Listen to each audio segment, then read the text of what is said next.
Interference की कल condition क्या बताई थी? Superposition of two waves traveling in same direction, having same frequency and wavelength, preferably same amplitude with a constant or zero phase difference. तो अगर मेरे को इन दोनों दो वेव्स को सुपर इम्पोज करनी है तो मैं उनकी इक्वेशंस क्या लिखूं? अगर एक की इक्वेशन में लिखता हूँ y is equal to a sin omega t, तो दूसरे की it would be a dash sin omega t plus और माइनस 5. तो फिर रिजल्टेंट लिखना है तो we will do the vector addition y is equal to y1 plus y2. Resultant निकाल लेंगे, फिर कंडीशंस निकालेंगे, रिजल्टेंट मैक्सिमम कब होगा, रिजल्टेंट एम्पलीट्यूड मिनिमम कब होगा, रिजल्टेंट इंटेंसिटी का फॉर्मूला क्या होगा, मैक्सिमम टू मिनिमम इंटेंसिटी की रेशियो क्या होगी. सो वो सारे फॉर्मूला हमने ड्राइव करने हैं. So you can write interference of waves. Interference of waves. Consider two waves. Consider two waves having same angular frequency omega. Consider two waves having same angular frequency omega,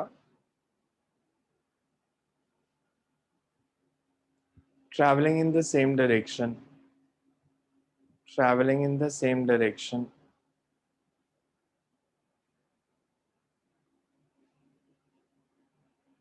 With amplitude A1 and A2 respectively. With amplitude A1 and A2 respectively.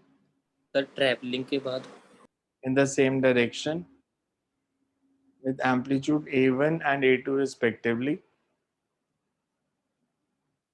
And having a phase difference phi. And having phase difference phi. The equation of displacement for these two waves is given by. Sir पाई के बाद क्या बोला था? Phase difference pi. The equation of displacement for these two waves is given by.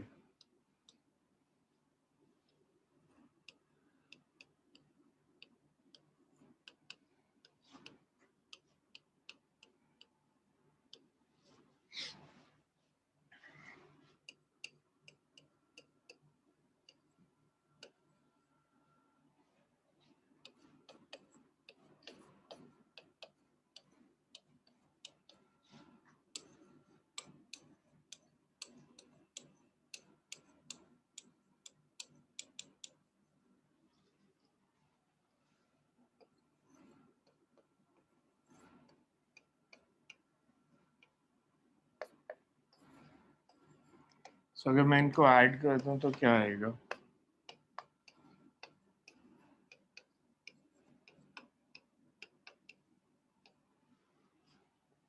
We can write this as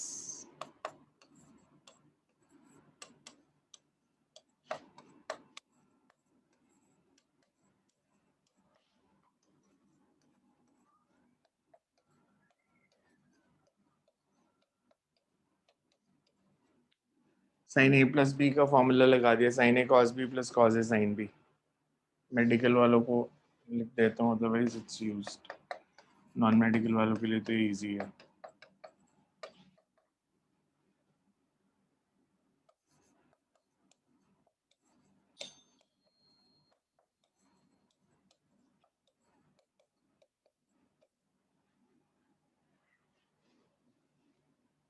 This can be written as, अगर मैं sin omega t को common लूं,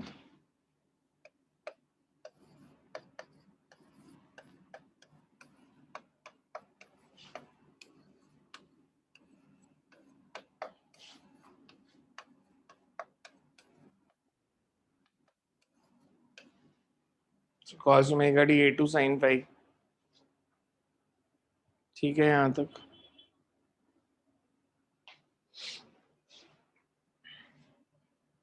Let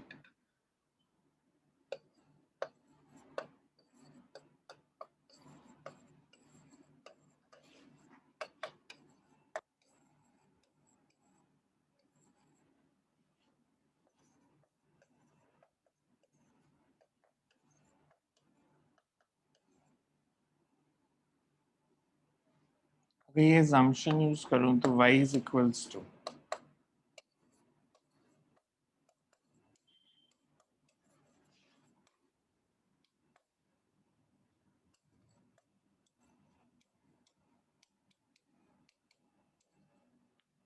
This is the equation of resultant wave. किसी को इस assumption का reason समझ में आ रहा है मैं क्यों ले रहा हूँ? इस इक्वेशन में जो लास्ट में मैंने लिखी ए क्या है? A is resultant amplitude. Resultant wave. मैंने ये assumption अपने आप कहाँ से ली?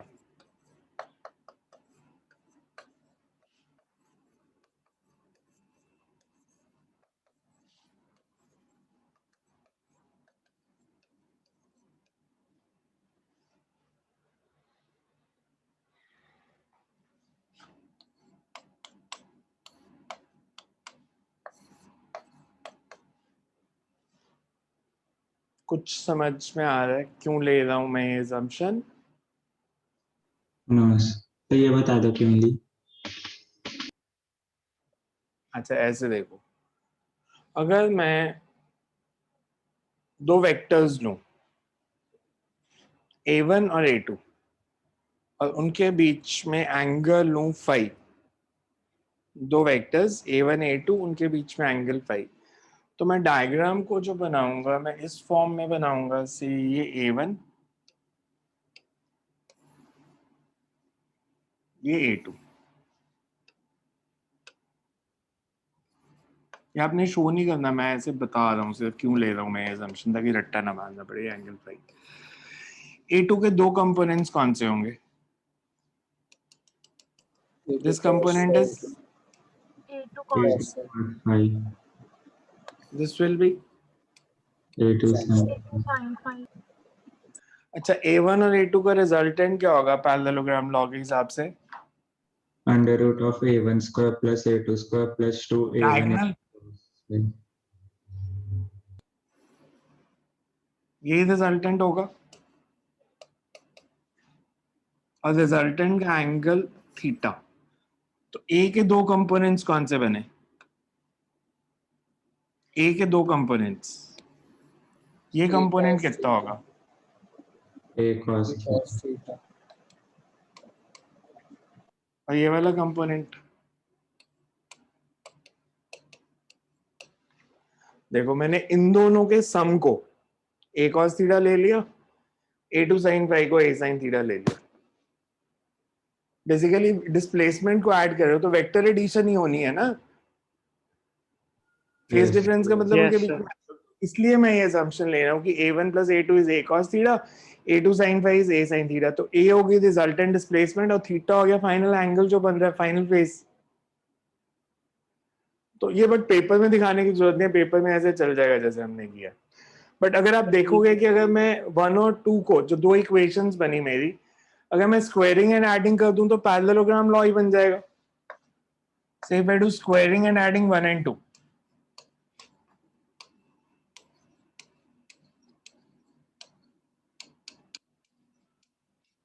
राइट साइड को स्क्वायर करोगे तो it would be a square और लेफ्ट साइड को स्क्वायर करेंगे तो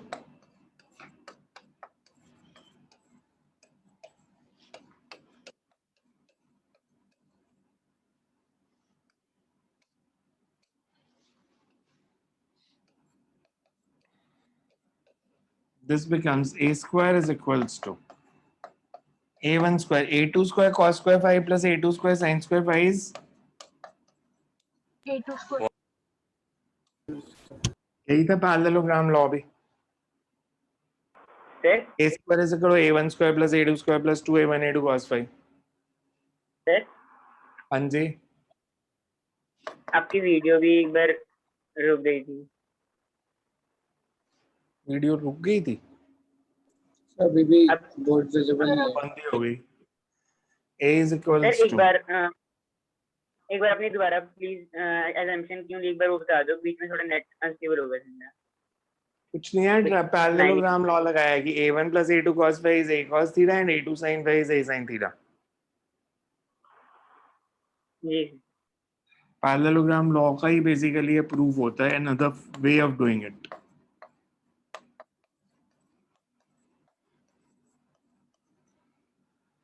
So ये resultant amplitude आ गया a1 square plus a2 square plus 2a1 a2 cos phi.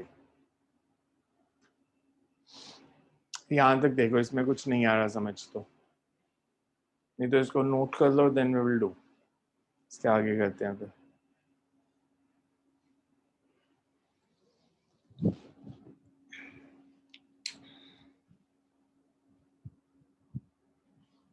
सो थोड़ा सा ऊपर कर दो।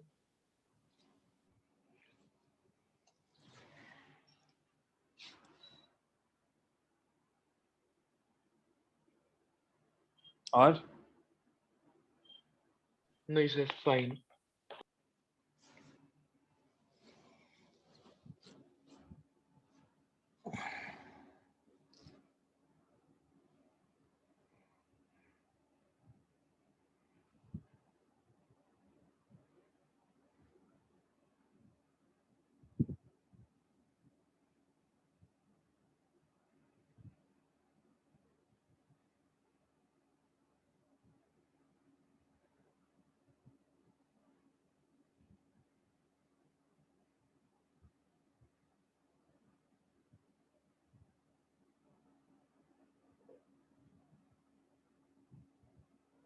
सर इसकी हेडिंग क्या थी? Interference of waves.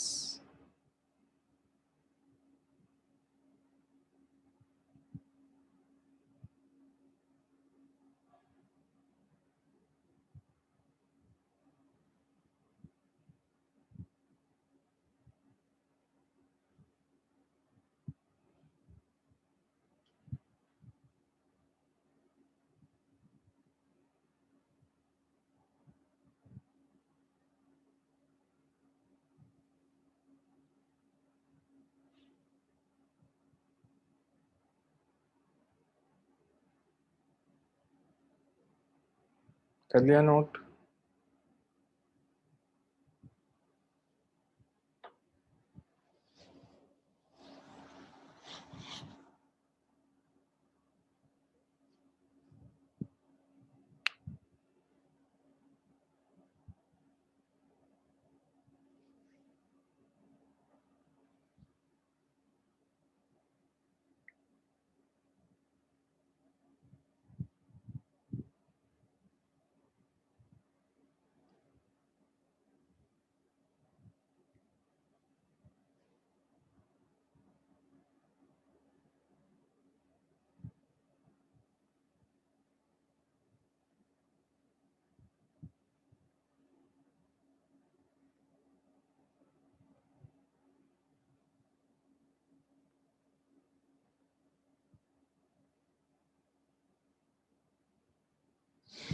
करें आगे?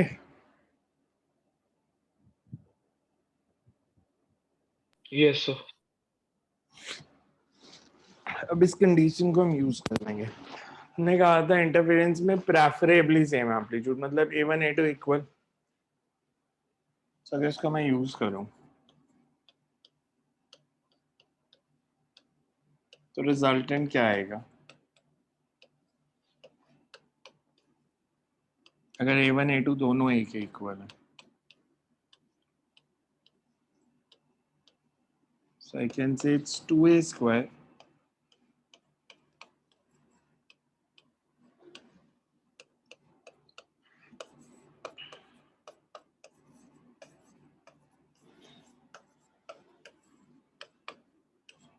because 1 plus cos phi is 2 cos square y by 2. Maths का फॉर्मूला यूज कर दिया, तो A square is 4A square cos square phi by 2।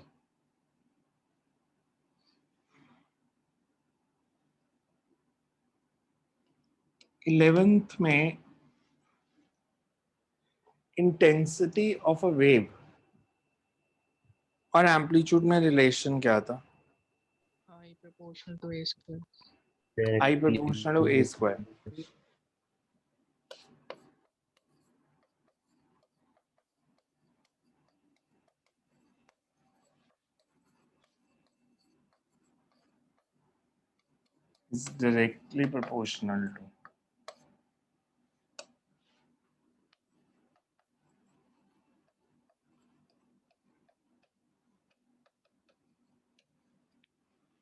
is directly proportional to square of amplitude।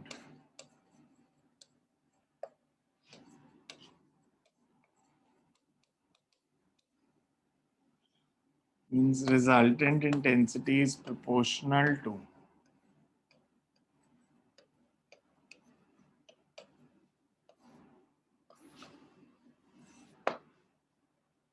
4a square cos square 5/2. ये maximum कब होगी? जब cos square 5/2 की value कितनी हो? 1. और मिनिमम होगी जब इसकी वैल्यू -1. 0. cos square की वैल्यू -1 कैसे हो सकती है? Yes. So maximum is when cos square 5/2 is +1 and minimum when it is 0. So you can say that for maximum intensity, उसको हम maxima भी बोलते हैं इस चैप्टर में.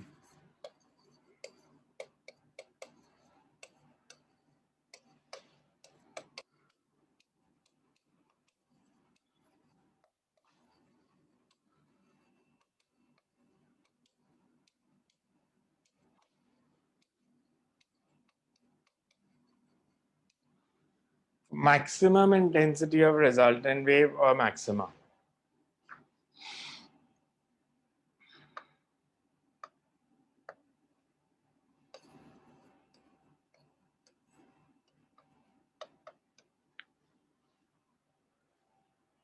तो फेज डिफरेंस कितना होना चाहिए? फाई की वैल्यू क्या हो सो दैट cos square 5/2 1 आए?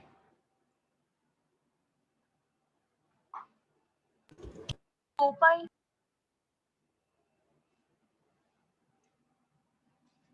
मैथ्स के बच्चे, नॉन मेडिकल वाले जल्दी से बताओ फाई की वैल्यू.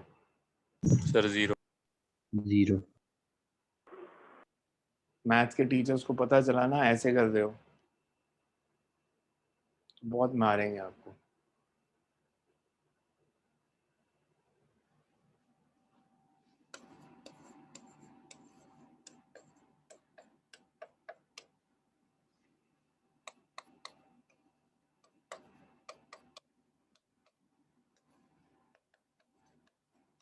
जब आप जनरल सॉल्व करते हो कि एक वैल्यू बता के रुक जाते हो बस?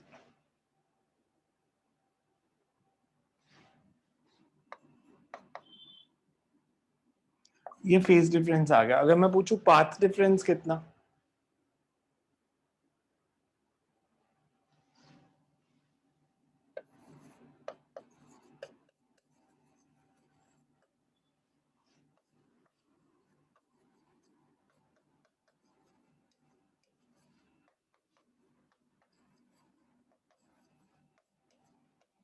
Maxima of interference pattern.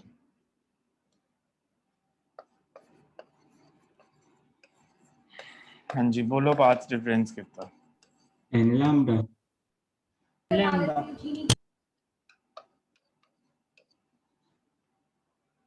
2n into lambda by 2. मैं 2n की टर्म्स में क्यों लिख रहा हूं?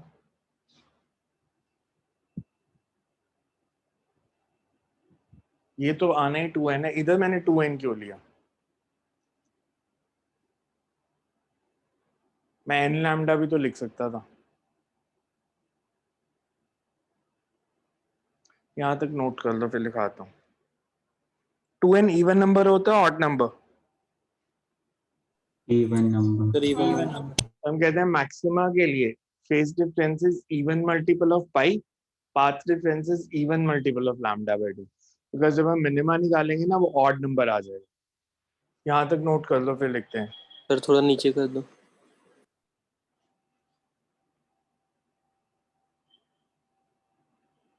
से एक बार शुरू से स्लाइड दिखा दो. शुरू से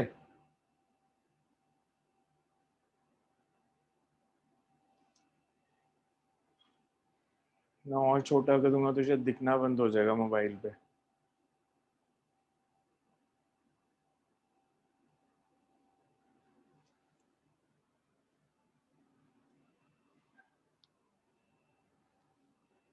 ब्रॉडकास्ट किया हुआ है वैसे, अगर किसी ने देखना है तो.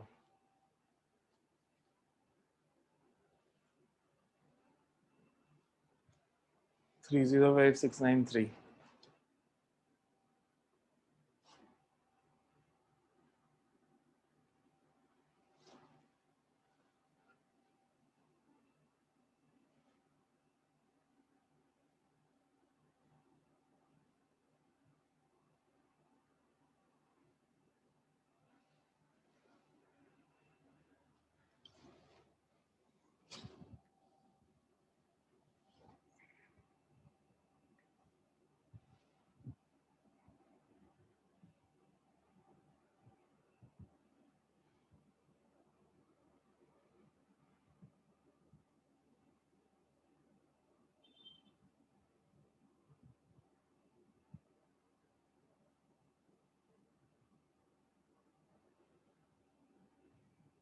So you can write this implies that. This implies that for maxima of interference pattern, this implies that for maxima of interference pattern,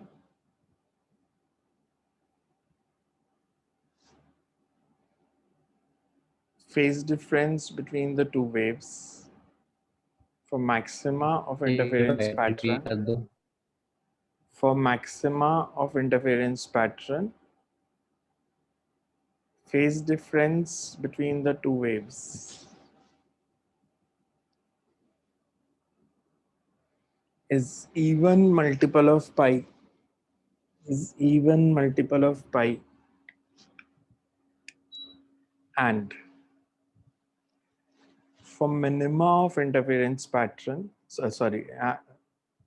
phase difference is even multiple of pi, or path differences or path difference between the two waves is even multiple of lambda by 2, is even multiple of lambda by 2.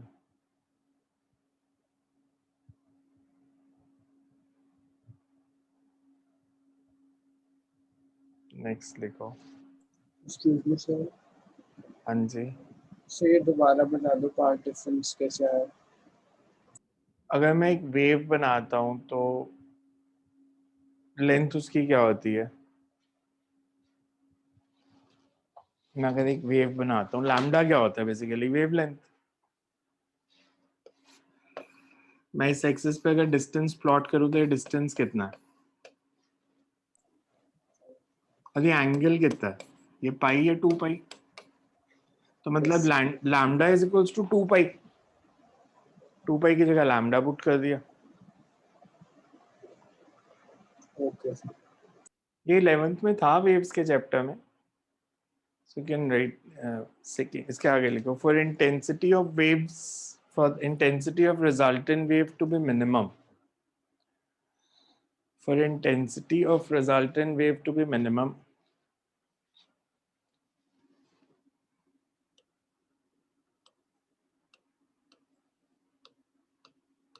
because intensity negative में तो कभी होती ही नहीं।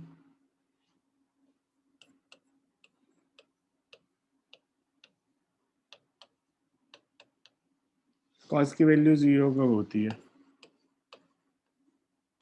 General बताना, मेरे को एक value मत बताना।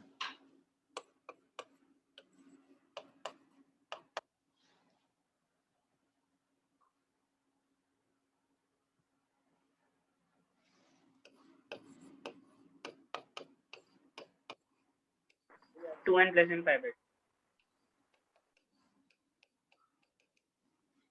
अगर 2n माइनस 1 लिखता तो n को 1 से शुरू करता, मैंने 2n प्लस 1 लिखा है तो 0 से शुरू किया।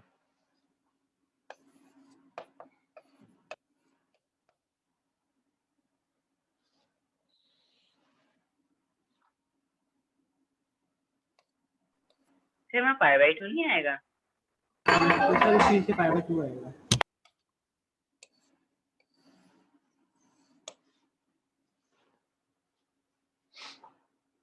ये ऑड नंबर बनेगा, ऑड मल्टीपल ऑफ पाई, पहले इवन मल्टीपल ऑफ पाई था। The corresponding path differences,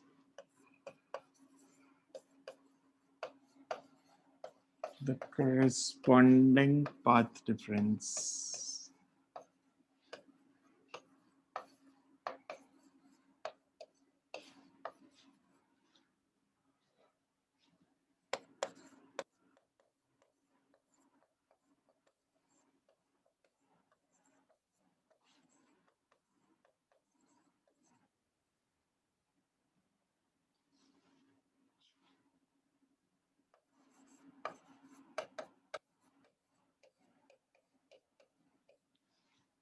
to n lambda by 2.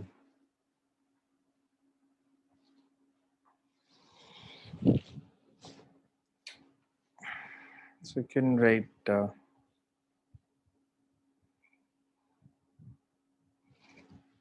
does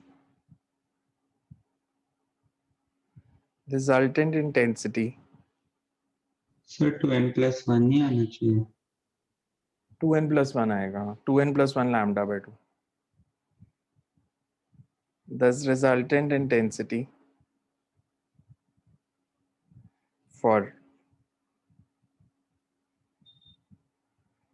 two interfering beams will be minimum if phase differences odd multiple of pi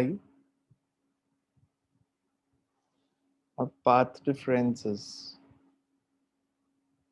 odd multiple of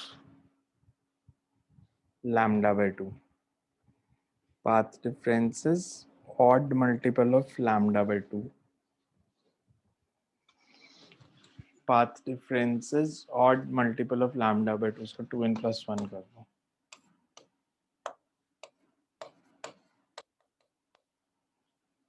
n starting from 0.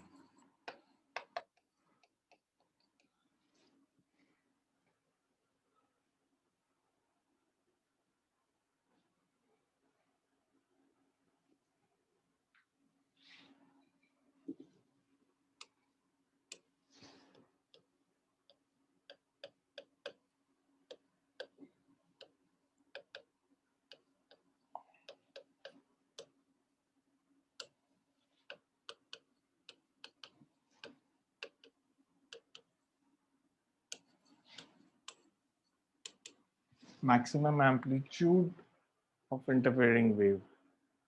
Maximum amplitude of resultant of interfering waves कर दो.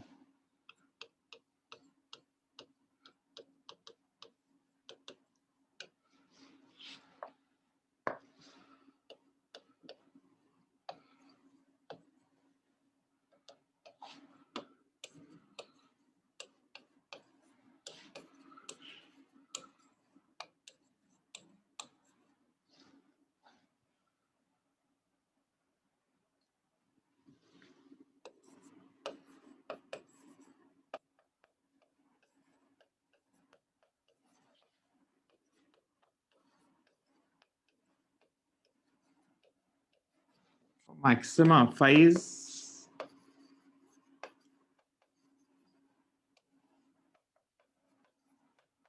2n pi. अगर ये value में 2n pi लूं तो AR कितना आ जाएगा?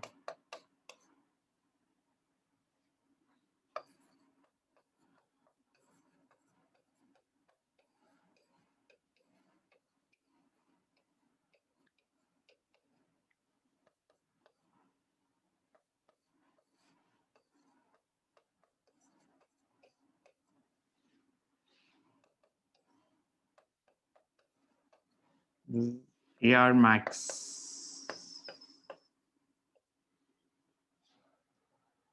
Similarly for minima.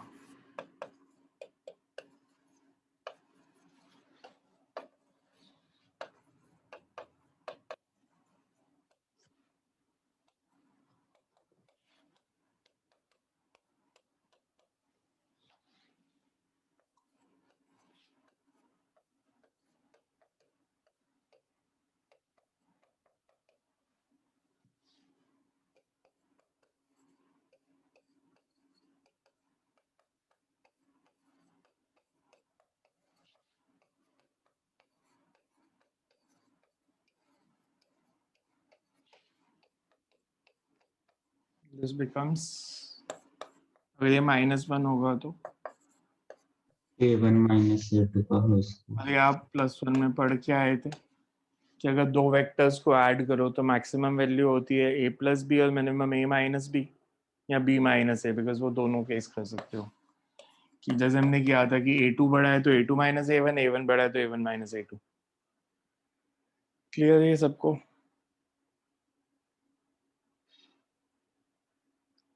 अगर मैं आपसे पूछूं मैक्सिमम टू मिनिमम इंटेंसिटी की रेशो क्या होगी?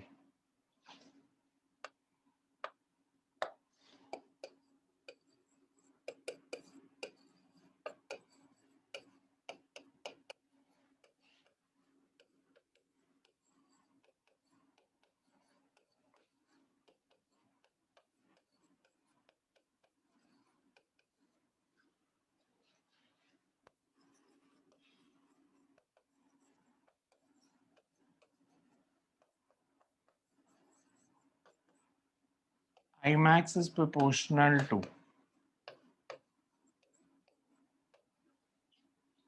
and I minimum is proportional to, because amplitude minimum होगा तो intensity भी minimum हो जाएगी, implies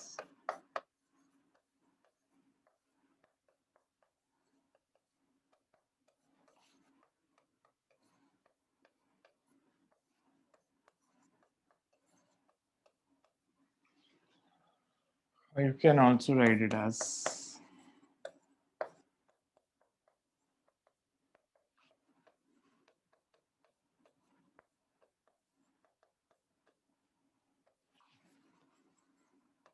where R is amplitude ratio. So maximum to minimum intensity is A1 plus A2 whole square over A1 minus A2 whole square, or R plus 1 upon R minus 1 का whole square.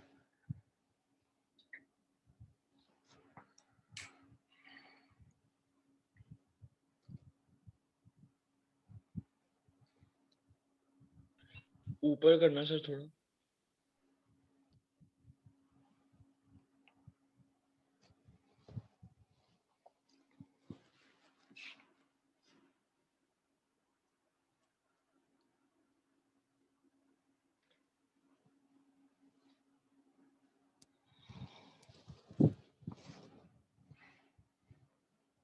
Sir हाँ जी. Sir ये जो हमने जो यहाँ पे जो पाई की वैल्यू निकाली है, ये तो a1 is equal to a2 case के लिए निकाली, तो मतलब सर दूसरे केस के लिए भी वैलिड है a1 इज वो नॉट. तो वैलिड वेक्टर्स के लिए जनरल वैल्यूज ही होती हैं, तो वो तो स्पेशल केस था इसलिए वैसे किया है. तो वैल्यूज तो ये जनरल होती है ना कि दो वेक्टर्स को ऐड करो तो maximum value is A1 plus A2, minimum is A1 minus A2. मतलब दोनों के क्रेस्ट मीट करेंगे तो एम्पलीट्यूड ऐड हो जाएंगे, एक का क्रेस्ट एक का ट्रफ मीट करेगा तो सब्ट्रैक्ट हो जाएंगे.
कर लिया नोट.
कर लिया नोट.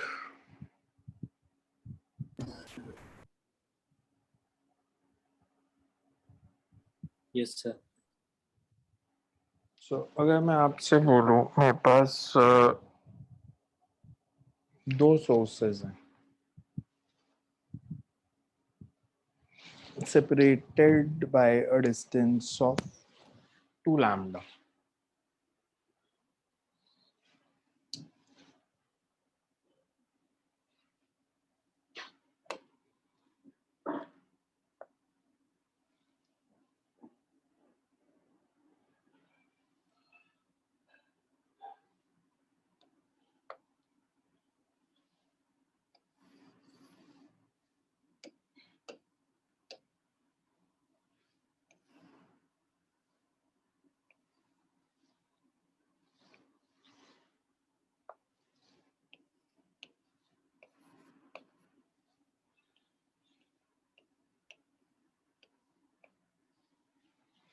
ये एक इनफाइनाइटली लार्ज स्क्रीन है.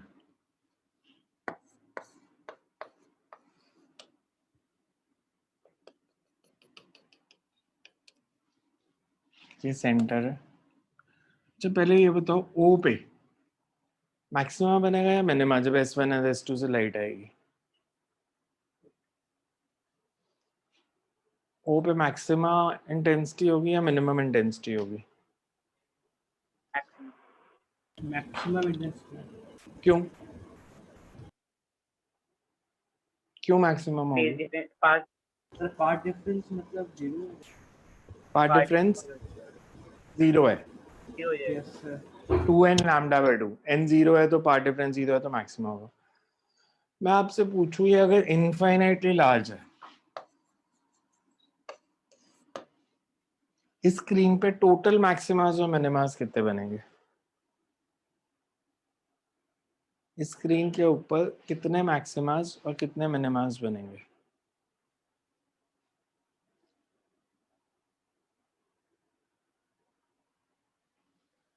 नंबर उनका.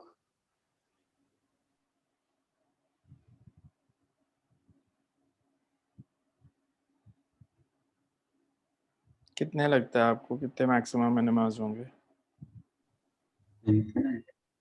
इनफाइनाइट. क्यों इनफाइनाइट क्यों बनेंगे? अच्छा यही क्वेश्चन एक और वे में मैं देता हूँ.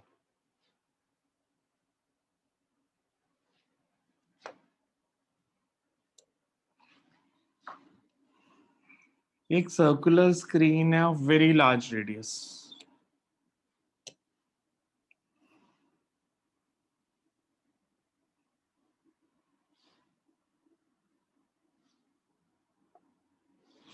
ये इसका सेंटर, ये S1 ये S2, ये स्क्रीन है sir, spherical screen, circular screen ऐसे बनाई है हमने. ये डिस्टेंस 2 लैम्डा. इस स्क्रीन के ऊपर कितने मैक्सिमास मिनिमास बनेंगे? इधर कितने बनेंगे और सर्कुलर स्क्रीन पे कितने बनेंगे? Number of maximas and number of मिनिमास.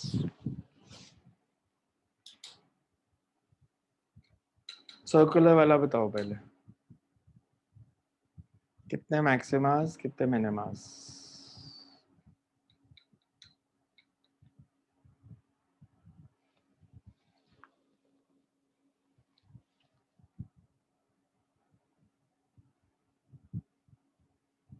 सोचो थोड़ा सा.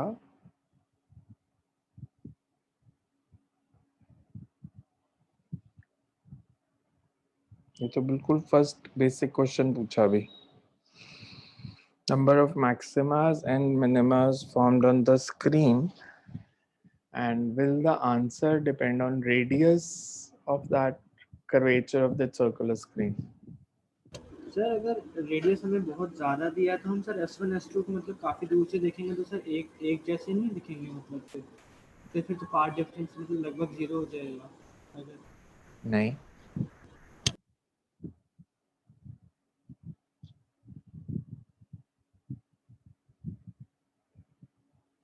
Number of maximas and minimas.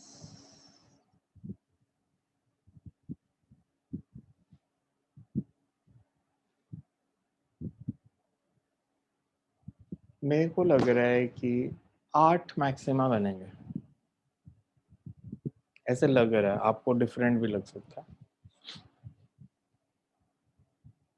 और मिनिमा भी 8 ही बनेंगे.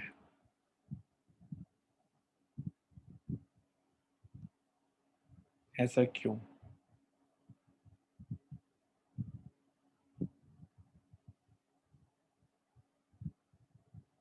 कि मैक्सिमा भी 8 और मिनिमा भी 8.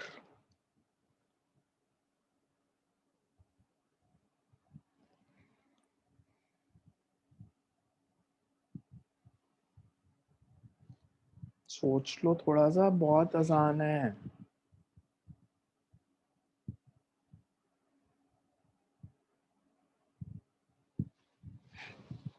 क्या कर रहे हो यार? मान लो मैंने सर 4 एंड्स पे तो मतलब मैक्सिमा बनेंगे सर, इन 4 एंड्स पे। यस सर, 4 तो बनेंगे।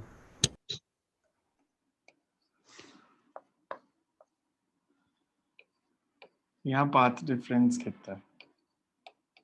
2 लैम्डा 0। That means 2 लैम्डा से लैम्डा तक कम हो रहा है, तो एक मैक्सिमा और बनेगा जहाँ पे पाथ डिफरेंस लैम्डा होगा।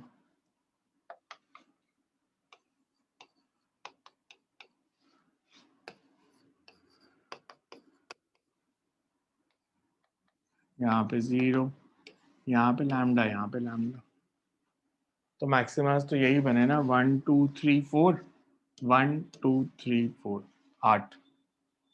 मिनिमा का odd multiple of lambda by 2, lambda by 3 lambda by एक क्वाड्रेंट में 2 ही बनेंगे, एक क्वाड्रेंट में 2 मिनिमा ही बनेंगे, टोटल 8। अब वो इसमें कुछ भी चेंज कर दें, उसमें क्या फर्क पड़ जाएगा? आपको कोई प्रॉब्लम नहीं होनी चाहिए वो कुछ भी चेंज कर दें इस क्वेश्चन में। मान लो उन्होंने दिया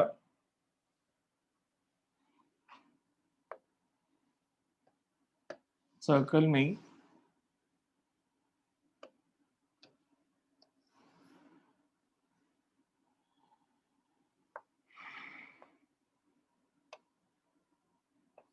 दो sources S1 S2, centre is at the center of screen, ये 3.3 लैम्डा, मैक्सिमम मिनिमा कितने बने? अब मैक्सिमम मिनिमा कितने बने? इधर के लिए पाथ डिफरेंस 0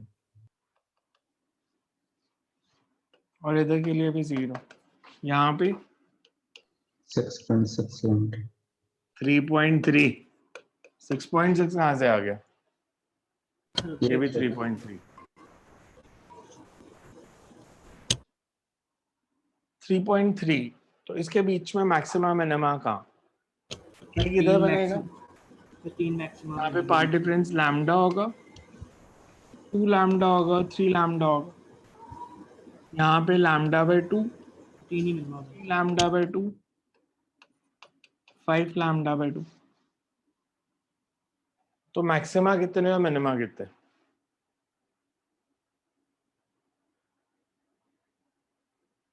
एक क्वाड्रेंट में कितने मैक्सिमा बन रहे हैं? टोटल 15 मैक्सिमा 16, एक क्वाड्रेंट में कितने मैक्सिमा? 1 2 3, मिनिमा भी 1 2 3, 3 + 3 + 3 + 3, 12 मैक्सिमा 12 मिनिमा तो ये हो गए, प्लस इन दोनों जगह पे भी मैक्सिमा बन रहा है। That means 14 maximas and 12 मिनिमास।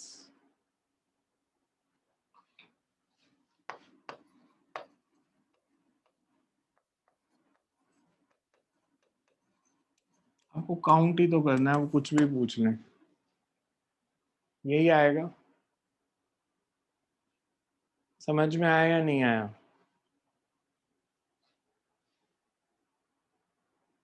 आ गया सर, आ गया।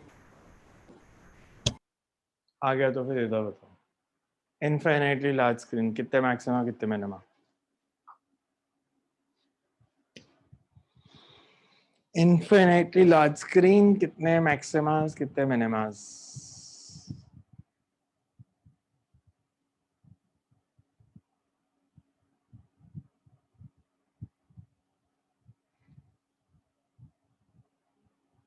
हाँ जी, कुछ तो बोलो यार।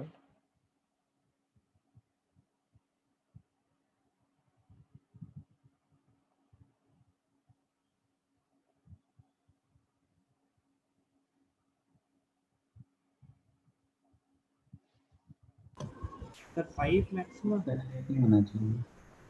सर 5 मैक्सिमा बनेंगे। 5 मैक्सिमा, 5 क्यों? सर एक 0 बनेगा, एक 1 लैम्डा, एक 2 लैम्डा, फिर इधर नीचे भी है। बिकॉज मैक्सिमम पार्ट डिफरेंस तो 2 लैम्डा ही हो सकता है, इससे ज़्यादा तो हो ही नहीं सकता। डिस्टेंस बिटवीन सोर्सेज है, तो एक लैम्डा पे, एक 2 लैम्डा पे, एक सेंटर पे, तो 2 स्क्रीन के ऊपर सेंटर के, 2 सेंटर के नीचे और 1 सेंटर पे, तो 5 मैक्सिमास और 4 मिनिमास। इनफाइनाइट नहीं बनेंगे because path difference can not be greater than 2 lambda. अगर 2 सोर्सेस के बीच में डिस्टेंस 2 लैम्डा, तो मैक्सिमम पाथ डिफरेंस अगर आप इनफाइनाइटली दूर चले जाओगे तो it will be 2 lambda. So it cannot be infinite. So इस केस में बनेंगे 5 मैक्सिमास और 4 मिनिमास। समझ में आ रहा है सबको? सर सेकंड वाला नहीं पता चल रहा। अगर आप इनफाइनाइटली दूर चले जाओगे स्क्रीन पे किसी पॉइंट P पे, तो S2P माइनस S1P 2 लैम्डा होगा। स्ट्रेट लाइन बन जाएगी ना, इससे ज्यादा तो हो ही नहीं सकता कभी पाथ डिफरेंस। अब देखो, आप जैसे जैसे मान लो स्क्रीन पे ऊपर जा रहे हो, तो इसका वर्टिकल के साथ एंगल बढ़ रहा है या कम हो रहा है? कम हो रहा है। कम हो इनफाइनाइटली दूर चले गए तो एंगल कितना? 0 डिग्री। 0 डिग्री। तो फिर S2P माइनस S1P कितना हो जाएगा? अगर 0 डिग्री का एंगल है, मतलब ये S2P है S1P, S2P minus S1P will be 2 lambda. समझ आ वही मैक्सिमम पाथ डिफरेंस हो सकता है। इसको नोट में लिख लो। Whenever there are two interfering beams, whenever there are two interfering beams separated by certain distance x, whenever there are two interfering beams separated by certain distance x, then maximum path difference between the light coming from two sources, then the separated maximum by distance बोला था। x, separated by distance x, then maximum path difference between the light coming from two sources will be x only. Maximum path difference between the light coming from two sources will be x only.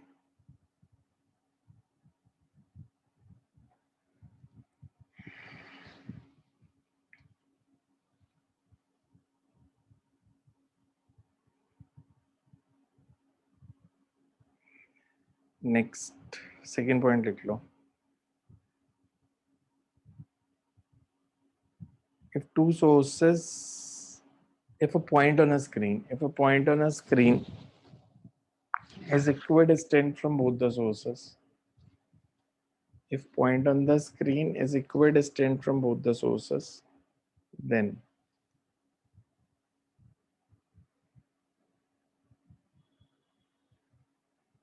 a maxima is formed at that point on the screen. Then a maxima is formed at that point on the screen.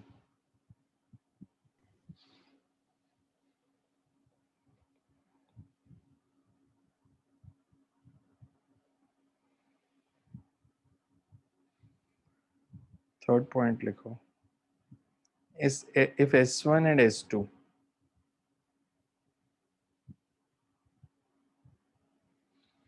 are non-coherent sources, if S1 and S2 are non-coherent sources, then interference will not take place.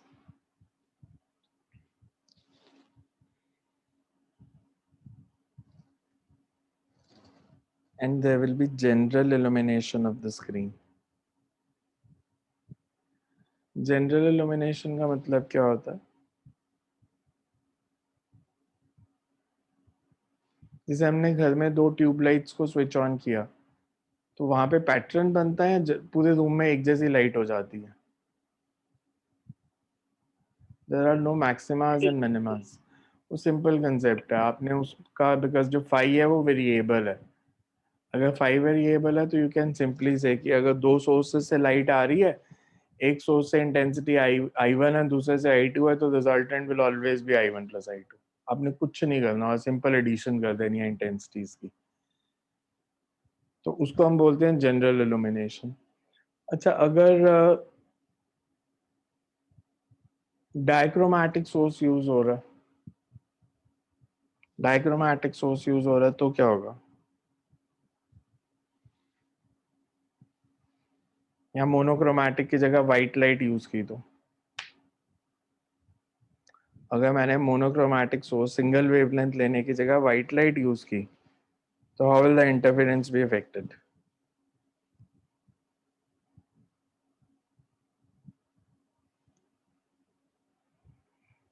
White light में कितनी wavelengths होती हैं?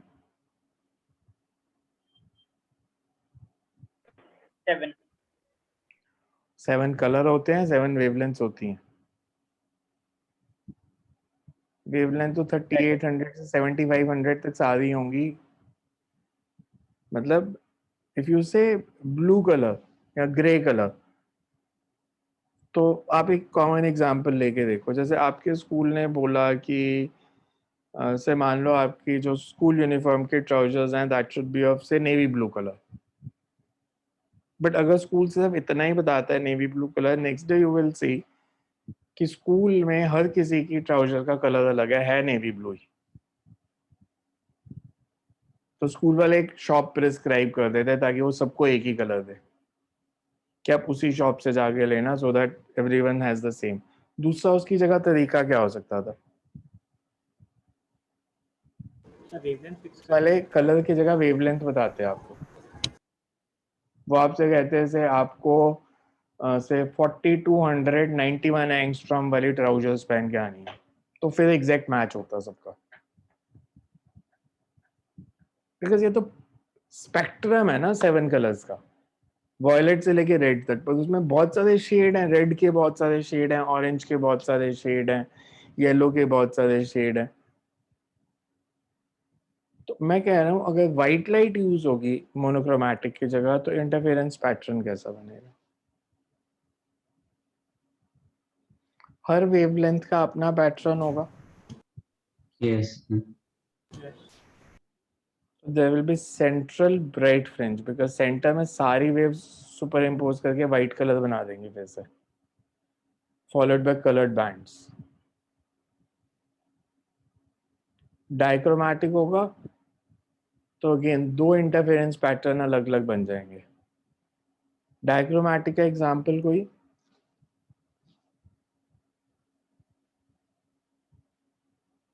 Monochromatic का example, single wavelength source कौन सा होता है? Laser. और डायक्रोमैटिक? मैं इसलिए पूछ रहा हूँ क्योंकि आपको पढ़ाया है कि सोडियम की 2 वेवलेंथ्स होती हैं, पढ़ा है या नहीं पढ़ा? 5890 5896 पढ़ा है ना? स्पेक्ट्रम पढ़े थे, absorption spectrum, emission spectrum.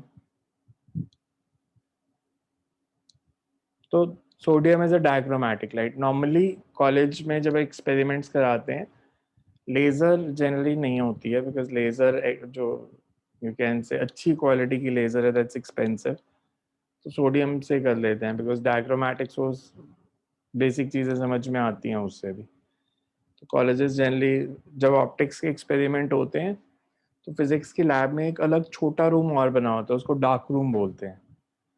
Dark room because सारी वॉल्स भी ब्लैक पेंट की होती हैं, खिड़की भी कर्टेन्स ब्लैक पेंट किया होता है, फिर कर्टेन्स भी ब्लैक लगाए होते हैं, because you don't want any other light to enter that room except that sodium source which is used, so that you can perform the experiment better.